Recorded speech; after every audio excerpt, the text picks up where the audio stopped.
इसी जंगल में दो शरारती बंदर रहते थे।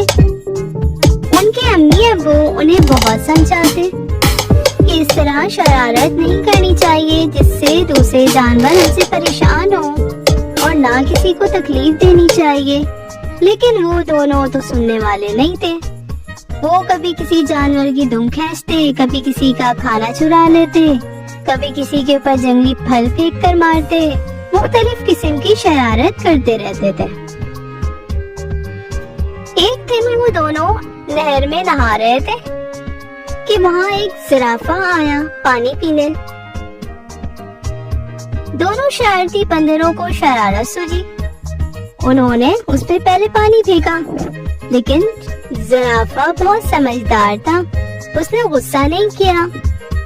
उसने उनसे कहा कि मेरे दोस्तों, तुम मुझसे दोस्ती करोगे? शरारती बंदर ने हंसते मामून उसका मजाक उड़ाया कि हम तुम जैसे बदसूरत जानवरों से दोस्ती नहीं करते, तुम्हारी इतनी लंबी गर्दन। दूसरे ने कहा, इतने लंबे पैर जैसे नीचे कोई लकड़ी की तीली लगी हुई हो। जिराफा मुस्कुराया और उसने सब्र कर लिया। कुछ दिनों के बाद वो अपने बंदरों की टोली के साथ जंगल में सैर कर रहे थे कि फिर उन्हें कोई शरारत सूझी। उन्होंने सोचा कि अपने अम्मी अब्बू से थोड़ा दूर निकल जाते हैं, और इस तरह वो काफी दूर निकल गए। वहाँ उन्होंने देखा कि एक शेर बैठा हुआ है। जब वो शेर के करीब गए तो देखा कि शेर सो रहा है। वो उसी पेड़ पर चढ़ गए जिसके नीचे शेर सो रहा था,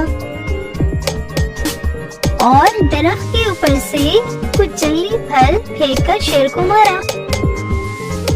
शेर की आंख खुल गई और शेर गुर्रा कर उड़ गया। ये कौन है जिसने मुझसे शरारत की? दोनों बंदर दरख्त पर से टक्कर बैठ गए और खीकी खीकी करने लगे। अचानक शेर की नजर ऊपर गई तो उसने देखा कि दो बंदर बैठे हैं और ये उन्हीं की शरारत थी। शेर गुस्से में आ गया। उसने छलांग लगाई कि उन्हें पकड़ ले, लेकिन शेर इतने ऊपर तक छलांग नहीं लगा सका क्योंकि वो दोनों बंदर दरख्त की बहुत ऊंची शाख पर बैठे हुए थे। फिर शेर ने गुस्से से उस दरख्त को हिलाया, इतनी जोर से झंझोड़ा कि वो दोनों डर गए कि अगर दरख्त की ये शाख टूट गई तो फिर तो हमारी शामत आ जाएगी, और वो नीचे भी नहीं उतर सकते थे, और आसपास के दरख्त भी दूर थे। वो दूसरे दरख्तों की शाख तक छलांग भी नहीं लगा कर जा सकते थे।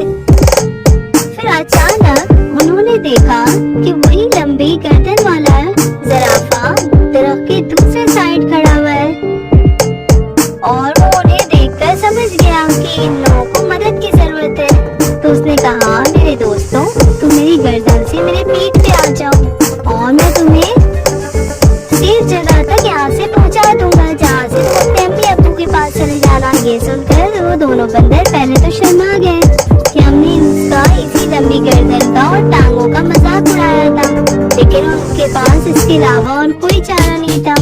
वो उसकी गर्दन से उसकी पीठ पर बैठ गए और जिराफा ने